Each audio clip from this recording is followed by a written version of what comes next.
The most striking thing about Grand Theft Auto V is how much playing it feels like visiting a real place. Most games sculpt their environments as a space for gameplay first, and then try to dress themselves up like a real place afterwards. But Grand Theft Auto V is committed to its universe in a way that few other games are, where Assassin's Creed or Watch Dogs litter their world with spires to climb and chests waiting to be unlocked. Los Santos and the greater San Andreas area don't feel like they exist for you, the player. They exist as a place where people live and work and play. Simply walking around, you get a sense of income brackets and the zoning laws and the history of each city block and mile of highway. It's where the game's desire to mock the real world works best. A lovingly recreated TCL Chinese theater or the Hollywood sign or a stereotypical sketch of small-town dive bars or beachfront condos do wonders to sell the sense of place by tapping into iconography without being outright parody. It is, frankly, an embarrassment of riches when it comes to being in a high-fidelity world. The fact that I can pull off the highway, walk into a mini-mart, then peer into the manager's room to see a scheduling chart at this level of fidelity is nothing short of astounding. And while the environmental design does most of the heavy lifting to prop up the illusion of San Andreas, there are a bunch of other touches that reinforce it. The GPS cuts out while you drive through tunnels, for example. There are some radio stations that fall out of range when you drive from the country to the city, or vice versa. Gubernatorialness, like under me, we will ensure gas remains entirely untaxed.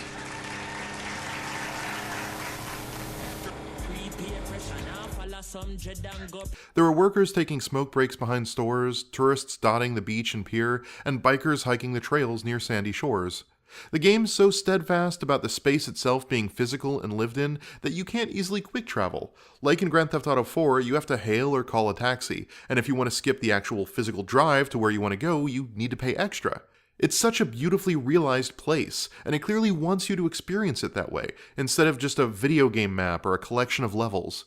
It's why my favorite things to do in the game are just people watch, or take pictures on my phone, or sit in the car in the rain and listen to the radio, and above all, just generally be there in San Andreas. But it's a fragile illusion. You know how a 3D model can look great in screenshots and horrible in motion? Grand Theft Auto V looks gorgeous in motion, but terrible when interacted with in pretty much any way. I really need a vacation. I hear that, friend. Film that shit! Yeah. They recreated the look, the feel of the way cities are built and run, but not the systems.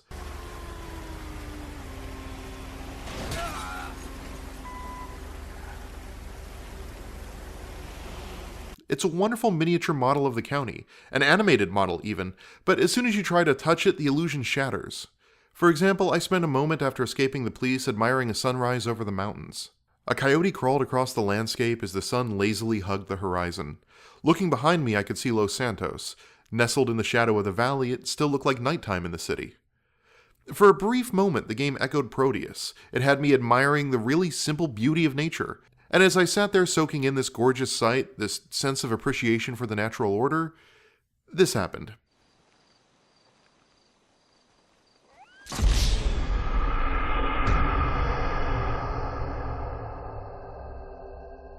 Welcome to Grand Theft Auto V, where beautiful rainy nights in the city give way to Trevor pooping behind a dumpster, where attempts to enjoy some music on the beach can quickly escalate to a brawl.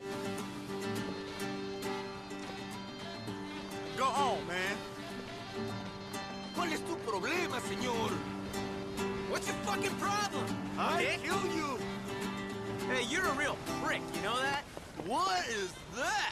Where beautiful sunsets have to be punctuated with joke billboards, where the amazing amount of TV and film and radio content to consume is littered with lazily written lowest common denominator sexist, racist junk.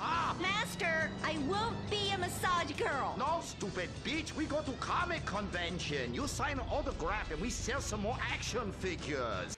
It feels at times like Rockstar has amassed an army of some of the most talented writers, animators, and programmers from around the world, and had them toil passionately day after day to create something that is at first beautiful, until you pull out and realize it's basically a dick butt.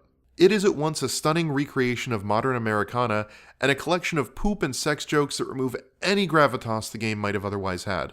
But it doesn't feel conflicted, it feels intentional. And that is, I think, the problem that eats away at the heart of Grand Theft Auto V. It feels like it's horrified of having genuine or sincere moments despite being clearly capable of making them. And it's not just dumb environmental jokes or NPCs prone to combat, it takes the same calloused approach to its characters and its story. It tries to bury any earnestness with gratuitous offense. Grand Theft Auto 4 took its protagonist way too seriously, except when it wanted to be an outrageous and offensive satire. Grand Theft Auto 5 tries to fix this by turning down the goofiness about one notch and the drama about 4 or 5 notches. Instead of a man traumatized by war crimes, who also commits hilarious acts of violence, we instead focus on the interpersonal drama of 3 unstable criminals as they do horrible things to the city, the people around them, and to each other. This helps unify the tone, and the game no longer feels like it's bouncing back and forth between Spaceballs and Scarface. But that unified tone does lean decidedly comedic, and as a result, the cynicism cum nihilism that has calcified the heart of the game's humor ekes its way into the narrative as well. Look at the torture scene. It is perhaps the closest the game comes to a whole scene of actual snarkless commentary. The game effectively uses its mechanics and narrative to frame the government as capable of some truly evil stuff, as it forces Trevor to hurt a man, like really hurt him, in order to get information about which man Michael should shoot. Watch the knee! Hey. Now? Huh? Now? You ready to talk? I've been ready to talk since the day I got kidnapped 6 weeks That's ago. what we were afraid of.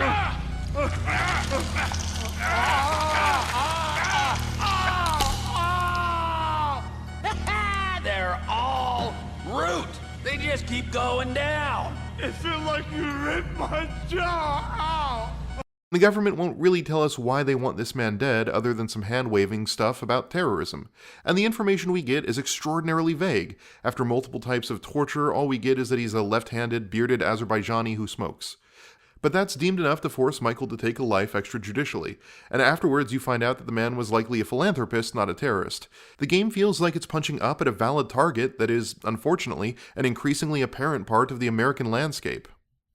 But then Trevor drives the tortured man to the airport, and all that stuff about torture stops being subtext and starts becoming literal text as Trevor rants about government oversight and the value of torture as cultural catharsis rather than a meaningful information-gathering tool. The media and the government would have us believe that torture is some necessary thing. We need it to get information, to assert ourselves. Did we get any information out of you? Torture's for the torturer, or the guy giving the order to the torturer. You torture for the good times. We should all admit that. It's useless as a means of getting information. Meanwhile, the tortured man we felt empathy for is turned into a joke, as we laugh about how much he's being ignored and hurt by everyone from the IAA to the FIB to Trevor. You have no family. That shit is over. I do. They're in the Morningwood. I love them very much. No, that's your old life. That's over now. You're off the grid. You're one of the invisible people.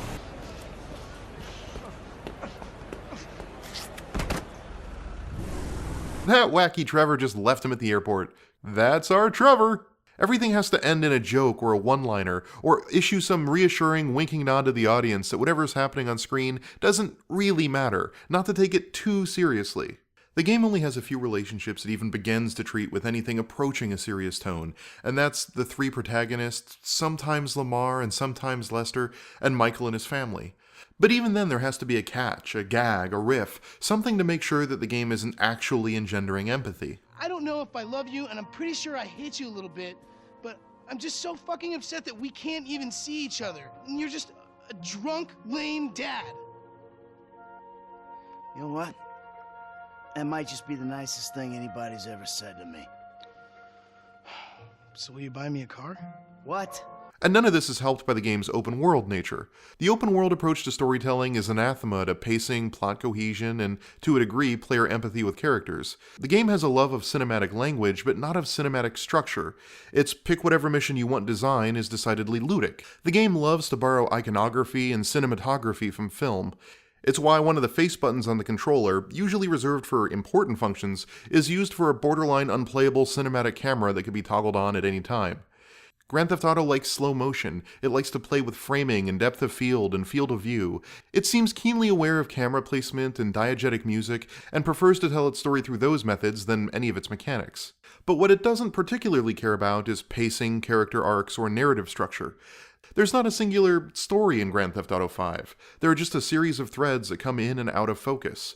Are we setting up the criminal heist today? Or are we fixing Michael's family? Or are we doing something for the FIB? Or are we dealing with Michael and Trevor's past? Or hanging out with Lamar?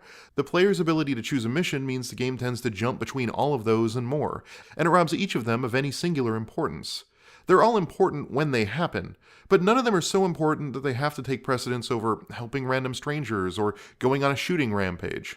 Ultimately, the narrative is much like the buildings and the TV shows and the radio stations and everything else in the game, a way of pushing a collection of themes and motifs that get hammered home mission after mission, murder after murder, until you decide to stop playing or until the content runs out. And what are those themes? Why does it undercut its characters, its story, and its meticulously crafted world in the name of yuck-yuck jokes? Well, the game has vague ambitions of poking at the American dream, the American view of capitalism as a moral good, and even the greater whole of Americana itself. But it never really aims for that, it never commits. It tackles those subjects in fits and spurts with one-off jokes and throwaway lines, but the bulk of its comedic energies are spent on cultural detritus. Fame or shame?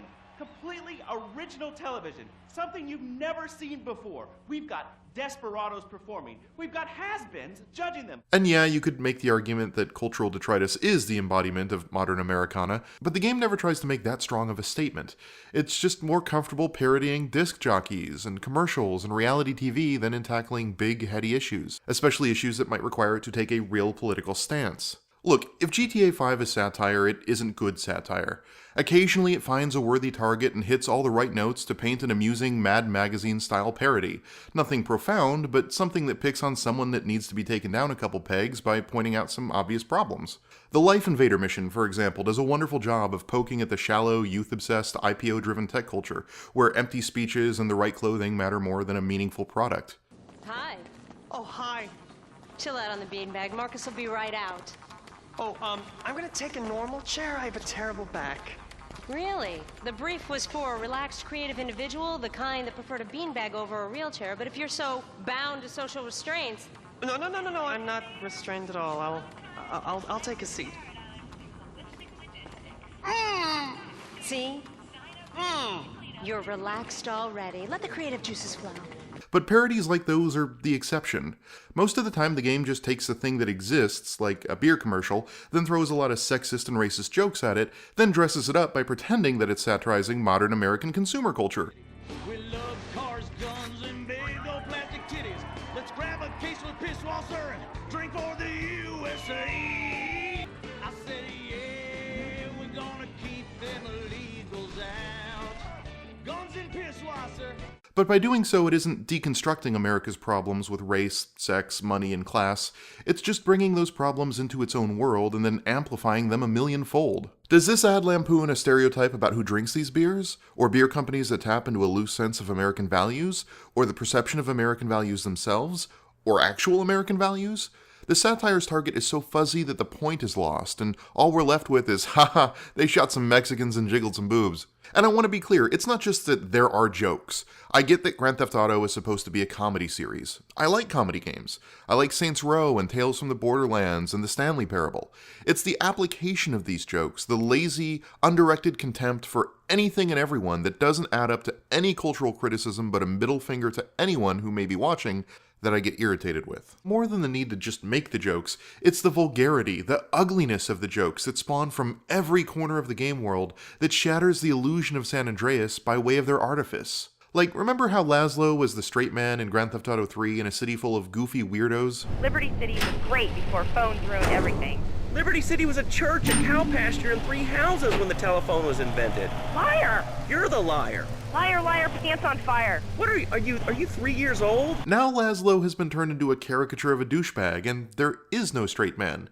I got a lot of stuff going on right now, dude, besides you trying to kill me. Now I got multiple sexual harassment lawsuits, plus I'm an addict, all right? And I've relapsed. I can't stop jacking, dude. I jack it in traffic. Or if there is, it's the 3 protagonists, whose views are the only ones that are allowed to exist with minimal snarking and anger. There's probably something wrong when the only people your cultural criticism takes seriously are three murderous, narcissistic men. The whole game is seedier and more cynical than it's ever been, and that's saying something.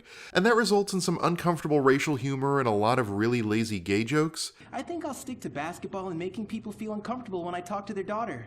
Got so deep in the closet, his friends call him Mothball. But nowhere is the game's newfound cruelty more apparent than its treatment of women. So, you'll let me on the show if I blow you? Yes. How about you suck my cock? Ha!